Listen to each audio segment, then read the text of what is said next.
Hello friends, welcome to serial நேரம். இப்போ 3 to 3 episode தான் ஃபுல்லாக பார்க்க போகிறோம். போன தடவை எதில் முடிஞ்சு அப்படின்னா, அந்த மீனாட்சி அம்மன் சாமி முன்னாடி ஜனனி வந்து 2 பேர்த்தையும் சத்தியம் பண்ணுங்க அப்படின்னு சொல்லி கேட்குறாங்க. அதோடய முடிஞ்சு இப்போ அதோடைய கண்டினியூ. மீனாட்சி அம்மன் சாமி முன்னாடி நீங்கள் எல்லாரும் எனக்கு சத்தியம் பண்ணி தரணும், இந்த வீட்டில் எந்த ஒரு பிரச்சனையும் பண்ண மாட்டேன், எதுவுமே நான் வீட்டை விட்டு வெளியில் போக மாட்டேன்னு சத்தியம் பண்ணி தாங்க அப்படின்னு சொல்லி கேட்கும்போது ரேணுகா வந்து சொல்கிறாங்க, இது ஜனனி என்ன ஆச்சுன்னு சொல்லுப்பா, சக்திக்கு என்ன இதுவும் ஆயிடுச்சா, என்ன இதுன்னு சொல்லுப்பா, இது வாய்த்தரன்னு சொல்லுப்பா, எங்களால் இது மனசு சங்கடமாக இருக்குது என்னன்னு சொல்லுப்பான்னு சொன்னோன்னே, அக்கா என்கிட்ட எதுவுமே கேட்காதீங்க, என்னால் எதுவுமே இப்போதைக்கு சொல்ல முடியாது, நீங்கள் எனக்கு சத்தியம் பண்ணுங்க அப்படின்னு சொல்லி கேட்டுட்ருக்காங்க. யாருமே சத்தியம் பண்ணுறதுக்கு தயங்கிட்டே இருக்காங்க. உடனே ரேணுகா கையை பிடிச்சி, என் தலையில் சத்தியமாக நீங்கள் இந்த வீட்டில் என்ன பிரச்சனை வந்தாலும் எது பண்ணாலும் நீங்கள் பிரச்சனை பண்ணக்கூடாது, விட்டு வெளியில் போகக்கூடாது அப்படின்னு சொல்லி சத்தியம் வாங்கிடுறாங்க. வாங்கிட்டு நேராக மேலே போயிட்டு அவள் ஹேண்ட்பேக் எடுத்துகிட்டு ஜனனி கீழே வந்துடுறாங்க. கீழே வந்துட்டு விட்டு போகிறாங்க. எல்லா பேருக்குமே ஒன்றும் புரியல. ஜனனி, நந்தினி, ஜனனி வெளியில் போகிறத பார்த்துட்டு தர்ஷினி, பார்கவி, நந்தினி, அப்புறம் ரேணுகா 4 பேருக்குமே ஒன்றும் புரியவே இல்லை. எப்படி வெளில போகிறான்னு சொல்லி பின்னாடியே போகிறாங்க. அவள் பாட்டுக்கு அழுதுகிட்டே விட்டு வெளியில் போயிட்டான். இவங்க 4-5 பேர் வெளியில் உட்காந்துட்டே இருக்காங்க. அப்படியே வெளியில் ஜனனி போகிறத காமிச்சிட்டே இருக்காங்க. ஜனனி போய் அப்படியே அழுதுகிட்டே இருக்கா. போகிற வழியில் கீழே வேற விழுந்துடுறா. இருந்தாலும் அழுதுகிட்டே இருக்கா. சக்தியை காணாம என்ன பண்ணிட்டாங்களோ ஏது பண்ணிட்டாங்களோ அப்படின்னு சொல்லி ஒரு ஃபீலிங்கில் புலம்பிக்கிட்டே இருக்கா. இப்போ ஏதோ ஒரு இடத்துல உட்காந்து அந்த சக்தி லாஸ்ட்டாக பேசின அந்த ஆடியோவை கேட்டுகிட்டே இருக்கா. நான் சீக்கிரம் வந்துடுறேன் ஜனனி, நீ எதுவும் கவலைப்படாத, நான் வழக்கமான ரூட்டில் வர்றதுக்கு பதிலாக இன்னொரு ரூட்டில் சுற்றி வந்துட்டுருக்கேன், ஒரு 1 hour லேட்டாக வந்துடுவேன் அப்படின்னு சொல்லி சொல்லும்போது, அந்த வீடியோ வாய்ஸ் ரெக்கார்டிங் பண்ணும்போது வேறு யாரோ பேசியிருக்காங்க, அந்த வாய்ஸும் கேட்குது. ஆனால் இந்த ஹாஸ்பிட்டலுக்கு எங்கே போனேன் அப்படின்னு சொன்னோடனே, இந்த 1/2 கிலோமீட்டர் போனால் இந்த ஹாஸ்பிட்டல் வந்துருப்பா, இந்த இடத்துலேருந்து போனால் போதும் அப்படின்னு சொல்லி சொல்கிற ஏதோ கேட்குது. அதை வச்சு சக்தியை கண்டுபிடிக்கிறதுக்கு ஏதோ ஒரு குழு கிடைக்கிற மாதிரி ஜனனிக்கு தோணுது. அப்படியே ஜனனி மறுபடியும் அதவே கேட்டுகிட்டே இருக்கா. மறுபடியும் அந்த லொக்கேஷனை மேப்பில் ஆன் பண்ணிவிட்டு அந்த லொக்கேஷனுக்கு போயிட்டே இருக்கா. அப்படியே ஜனனி காட்டுறது முடிச்சிட்டாங்க. அப்படியே இந்த பக்கம் வீட்டை காமிக்கிறாங்க. வீட்டில் 4 பேரும் வெளியில் உட்காந்து யோசிச்சுட்டே இருக்காங்க. ஜனனியை இந்த மாதிரி வெளியில் அனுப்பிச்சி விட்டானே, இவெல்லாம் நாசமாக பெருமையாக செஞ்சிருவேன் அப்படி இப்படின்னு சொல்லி புலம்பிக்கிட்டே இருக்காங்க எல்லா பேரும். அப்படியே உடனே உள்ளே வந்து அன்புக்கரசி, மாமா இந்த மாதிரி சாப்பிட்றீங்களாம்மா அப்படின்னு சொல்லி கேட்குறா. எனக்கு கேட்குறதுக்கு சங்கடமாக தான் மாமா இருக்குது இந்த மாதிரி சுச்சுவேஷனில், இருந்தாலும் நீங்கள் சாப்பிடாம தான் நல்லா இருக்காது, ஒரு ஜூஸ் வேணால் போட்டு கொண்டு வரேன்னு சொன்னோன்னே, சரிம்மா போட்டு கொண்டு வா அப்படின்னு சொல்லிட்டாங்க. சொன்னோடனே சரின்னு சொல்லிட்டு அன்புக்கரசி ஜூஸ் போட்டு வந்து கொடுத்தோன்னே எல்லா பேரும் குடிச்சிட்டு இருக்காங்க. குடித்த உடனே அப்படியே உடனே குணசேகரன் சொல்கிறாப்புல, டேய் முல்லை, போய் வெளியில் இந்த வீட்டில் இருந்தாலுங்கள்ல பொம்பளை எல்லாம், அவளுகெல்லாம் எங்கே இருக்காங்கன்னு சொல்லி பாருன்னு சொன்னோடனே, எல்லா பேரும் இங்கே தான் மாமா வெளியில் உட்காந்து கூட்டணி போட்டு பேசிகிட்டு இருக்காங்க அப்படின்னு சொன்னோடனே, அவளுகெல்லாம் உள்ளே கூப்பிடு அப்படின்னு சொல்கிறாப்புல.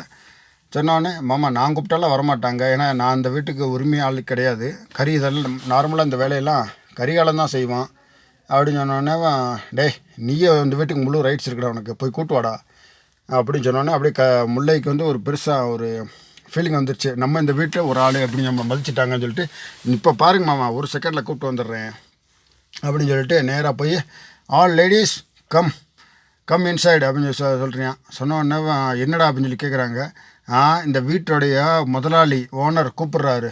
யார்ரா அப்படின்னு சொன்னோடனே, இந்த வீட்டோட முதலாளி யார், ஆதி குணசேகரன் மாமா தான் அப்படின்னு சொன்னோடனே, அவர் கூப்பிட்டா நாங்கள் வந்துடணுமா அப்படின்னு சொல்லி ஜனனி தர்ஷினி துமுரா பேசினோடனே உடனே உள்ளேருந்து கதிரை எந்திரிச்சு வந்து, ஏய் இப்போ உங்கள் அக்கா ஒரு நெட்டச்சி ஒன்று அழுதுகிட்டே வெளியில் போனால, அவள் என்ன சொன்னா, வீட்டில் என்ன சொன்னாலும் கேட்கணும், பிரச்சனை பண்ணக்கூடாதுன்னு சொன்னால, ஒழுங்காக எந்திரிச்சு வாங்க, இல்லை அவளை அனுப்பிச்ச மாதிரி உங்கள் எல்லாத்தையும் விட்டு வெளியில் அனுப்பிச்சிடுவேன் அப்படின்னு சொல்லி கதிரை வந்து மிரட்டிட்டு போகிறாப்புல.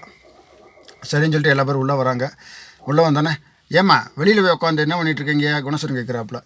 ஏம்மா வெளியில் உட்காந்து என்ன தான் பண்ணிகிட்ருக்கீங்க, எல்லாம் வீட்டு ஆம்பளைங்க காலையிலேருந்து சாப்பிடாம பட்னியாக இருக்கும், சரியா, போய் ஆளாளுக்கு போய் சமையல் வேலையை பாருங்கள், சமைச்சு வீட்டுக்கு சமைச்சு போகிற வேலையை பாருங்கள், போங்க ஆளாளுக்கு ஒரு வேலையை பாருங்கள் அப்படின்னு சொன்னோடனே, முல்லை சொல்கிறான், மாமா இவங்களெல்லாம் சமைக்க விட்டால் பிரச்சனையாயிரும் மாமா, ஏதாவது உப்பு காரம் தள்ளி போட்டுருவாங்க அப்படின்னு சொன்னோடனே, டேய் அதெல்லாம் ஒன்றும் நடக்காதுடா, அந்த நெட்டச்சி இருந்த வரையும் எல்லாமே, ஏய் அது எப்படி மாமா நடக்காமல் இருக்குது அப்படின்னு சொன்னோடனே, மெயின் லைட் ஆஃப் பண்ணி வச்சிட்டோம்ல, அதனால் அவளுக்கு அந்த நெட்டச்சி இல்லாமல் இவங்களால் தன்னிச்சே எதுவுமே செயல்பட முடியாது, எல்லாம் எனக்கு தெரியும், போம்மா போய் கிச்சனில் வேலையை பாருங்கம்மா, வேலையை பார்த்துட்டு சமையல் வேலைக்கு என்னென்னு போய் பாருங்கள், ஆளாளுக்கு ஒரு வேலையை பாருங்கன்னு சொல்லி கிச்சனுக்கு அனுப்பிச்சுட பார்க்குறாப்புல. அந்த சமயம் பார்த்து தர்ஷினி கோவப்பட்டு, சக்தி மாமா நீங்கள் தான் இங்கே ஒழிச்சு வச்சுருக்கீங்க, என்னமோ பண்ணியிருக்கீங்க, நாங்கள் இதெல்லாம் விடவே மாட்டோம், நாங்கள் கம்ப்ளைண்ட் பண்ணுவோம் அப்படின்னு சொல்லி குணசேகரன்ட்ட தர்ஷினி கோவப்பட்டு பேச, உடனே குணசேகரன் எந்திரிச்சு சப்புன்னு ஒரு கன்னத்தில் வர அற விட்டாப்புல. அற விட்டோன்னே தர்ஷினி கீழே விழுந்துட்டான். என்ன என்கிட்ட இவ்வளோ உன்னை பெற்ற அப்போ நான் உனக்கு இவ்வளோ ஆங்காரம் இருக்கும்போது எனக்கு உன்னை விட 1000 மடங்கு ஆங்காரம் இருக்கும். ஒழுங்காக வாயை பொத்துக்கிட்டு சொன்ன வேலையை பாரு அப்படின்னு சொல்லிட்டு உட்காந்துட்டாப்புல மறுபடியும் ஹாலில்.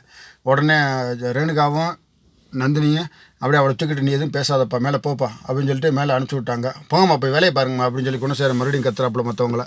இவங்களால் எதுவும் பேச முடியல. ஏன்னா ஜனனி வெளியில் போயிட்டாங்க. இவங்களுக்கு பேசுகிறதுக்கான ஒரு இது இல்லாமல் ஒரு சப்போர்ட்டிங் இல்லாமல் இருக்குன்ற போது எதுக்காக வெளியில் போனால் அவ்வளோ பெரிய நல்லா தைரியமாக பேசுகிறவளவே மடக்கி வச்சுட்டேன்ற போது என்னமோ இருக்குது, ஆனால் என்னன்னு தெரியல அப்படின்ற புடம்பிட்டு நம்ம எதுவும் பிரச்சனை பண்ண வேணாம் அப்படின்னு சொல்லிட்டு அப்படி அவங்க எல்லாம் கிளம்பி போயிட்டுருக்காங்க. போய் சமையல் வேலையை பண்ணிகிட்ருக்காங்க.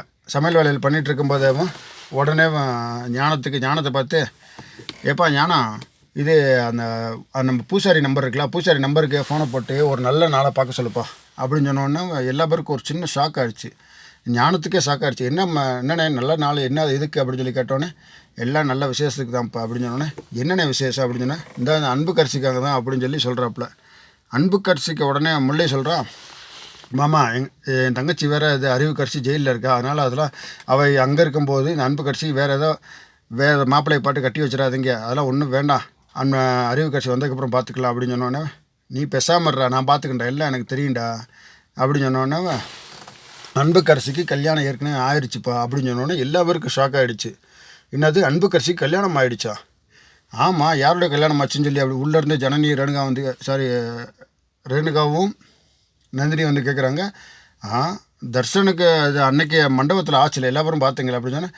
மண்டபத்தில் ஆனது தர்ஷனுக்கு பார்கவிக்கு தானே அப்படின்னு சொன்னேன். அப்படியே நீங்கள் நினச்சிட்ருக்கீங்க, எங்கே தர்ஷனுக்கு பார்கவிக்கு ஆனால் இது ப்ரூஃப் உங்கள்கிட்ட எதுவும் இருக்குது இங்கே காட்டுங்க அப்படின்னு சொல்லி குணசேகரன் கேட்க அப்படியே தர்ஷினி ஃபோனில் நோண்டிகிட்ருக்கா. பார்த்தா அந்த ஃபோனில் எதுவுமே இல்லை, எல்லாமே டெலீட் ஆகிருக்கு. உடனே தர்ஷன் கோவப்பட்டு தர்ஷினி சீக்கிரங்கிட்ட ஐக்ளவுடில் கூட பாரடி அதில் ஏதாவது இருக்கும் அப்படின்னு சொன்னோடனே ஐக்ளவுடில் பார்க்குறா அதுலேயும் டெலீட் ஆகி கிடக்குது. எல்லாமே டெலீட் ஆகிடுச்சு. எப்படி டெலீட் ஆச்சு அப்படின்னு சொல்லி யாருக்குமே என்னமே தெரியல. உடனே அப்படியே அன்பு கரிசியை பார்த்து எப்பா அது தர்ஷனுக்கு உனக்கு கல்யாணம் ஆச்சுல அந்த இதை காட்டு அப்படின்னு சொன்னோடனே உடனே அன்பு கரிசி அந்த கல்யாண ஆல்பம் மாதிரி எடுத்த ஃபோட்டோவெல்லாம் காமிக்கிறான். அப்படியே அந்த அன்பு கரிசி அவனை தர்ஷனுக்கும் அன்பு கரிசிக்கும் அந்த கல்யாண மண்டபத்தில் எடுத்த ஃபோட்டோவெல்லாம் காமிக்கிறான். அப்படியே எல்லாரும் நந்தினி ரேணுகா பார்த்துட்டு இது என்ன கல்யாண ஆல்பம் தானே, அந்த ஆல்பம் ஃபோட்டோ எடுத்தவனுக்கே ஃபோட்டோ ஃப்ரேம் மாட்டியாச்சு அப்படின்னு சொல்லி முள்ளே சொல்ல பேசாமறா நான் பார்த்துக்கிறேன் அப்படின்னு சொன்னோன்னே எப்பா கதிர் இந்த மாதிரி கல்யாணம் ஆனதெல்லாம் ஒரு ரிஜிஸ்ட்ரேஷன் பண்ணி வைப்பாங்களா, அதெல்லாம் ஆன்லைனில் மொபைலில் செக் பண்ண முடியுமா அப்பான்னு சொல்லி கேட்டோடனே அதெல்லாம் செக் பண்ணிக்கலாம்னே அப்படின்னு சொன்னோடனே சரிப்பா நீங்களே இந்த தர்ஷனுக்கும் அன்பு கரிசிங்க நடந்த கல்யாணம் ரிஜிஸ்டர் ஆகிருக்கு வேணா ஃபோனில் செக் பண்ணி பாருங்கள் அப்படின்னு சொல்லி சொன்னோன்னே எல்லாருக்கும் ஷாக் ஆகிடுச்சு. உடனே தர்ஷன் வேமா இது எல்லாம் செக் பண்ணுறாங்க. பார்த்தா தர்ஷினி ஃபோனில் செக் பண்ணும்போது கரெக்டாக அந்த மேரேஜ் சர்டிஃபிகேட் காமிக்குது. யாருக்கு ஆயிருக்குன்னு காமிச்சு பார்த்தோம்னா அன்பு கரிசிக்கும் தர்ஷனுக்கும் ஆகிடுக்குன்னு சொல்லி காமிச்சோன்னே எல்லா பேருக்கும் பெரிய ஷாக் ஆகிடுச்சு. என்னம்மா தெரிஞ்சிடுச்சா? அதே கல்யாண நேரத்தில் அதே முகூர்த்தத்தில் அன்பு கரிசிக்கும் தர்ஷனுக்கும் கல்யாணம் ஆகிடுச்சு. என்கிட்ட ப்ரூஃப் இருக்குது. நீங்கள் அந்த பார்கவியை வச்சுட்டு சும்மா கல்யாணம் ஆகிடுச்சின்னு சும்மா பூச்சாண்டி காட்டிகிட்டு இருந்தால் நாங்கள் நம்பிடுவோமா, இல்லை வேறு யார் நம்பிடுவாங்களா அப்படின்னு சொன்னோன்னே எல்லாருக்கும் பெரிய ஷாக் ஆகிடுச்சு. தர்ஷன், பார்கவி, தர்ஷினி, ரேணுகா, நந்தினி எல்லா பேருக்கும் பெரிய ஷாக் ஆகிடுச்சு. இது எப்படி மாற்றினாங்க அப்படின்னு சொன்னோன்னே கதிர் ஒரு பக்கம் அப்படியே சிரிச்சுக்கிட்டே இருக்காப்புல. எல்லா வேலையும் எங்களுக்கு முடிஞ்சிச்சு சரிங்களா, இத்தனை நாளாக நாங்கள் சும்மா ஒன்றும் வெளியில் போயிட்டு வரல அப்படின்னு சொல்லி குணசேகரன் சொல்கிறாப்புல. சொன்னோன்னே எல்லா பேருக்கும் அஜிஜு அப்படியே பார்கவிக்கு ரொம்ப பெரிய ஷாக்கு. நம்மளை இந்த மாதிரி ஏமாற்றிட்டாங்களே, கல்யாணம் அவங்களுக்கான மாதிரி காமிச்சிருக்கு ரிஜிஸ்ட்ரேஷனில் பதிவுத்துறையில் என்ன பண்ணுறது ஏது பண்ணுறதுன்னு சொல்லி ஒரு டென்ஷனில் பார்கவி அப்படியே கீழே படிக்கட்டில் உட்காந்துட்டான். அப்படியே பெரிய ஷாக்கான மாதிரி. இதோடய அந்த எபிசோடு முடிஞ்சிச்சு. நான் இந்த மாதிரி ட்விஸ்ட் வரும்னு நான் எதிர்பார்க்கவே இல்லை. இந்த மாதிரி ஏமாற்றுவார், இனி இந்த மாதிரி இவங்களுக்கு கல்யாணமானதை ரிஜிஸ்ட்ரேஷன் பண்ணுவாருன்னு சொல்லி அப்படியே அன்பு கரிசி அதை பார்த்து ஆஹா நம்மளுக்கு கல்யாணம் ஆகிடுச்சேன்னு சொல்லி அவள் சிரிச்சுக்கிட்டே இருக்கா. இன்னும் அடுத்து என்ன பெரிய வேட்டை இருக்குன்றதை அடுத்த எபிசோடில் பார்க்கலாம். பிடிச்சிருந்தால் லைக் பண்ணுங்கள். தேங்க்யூ.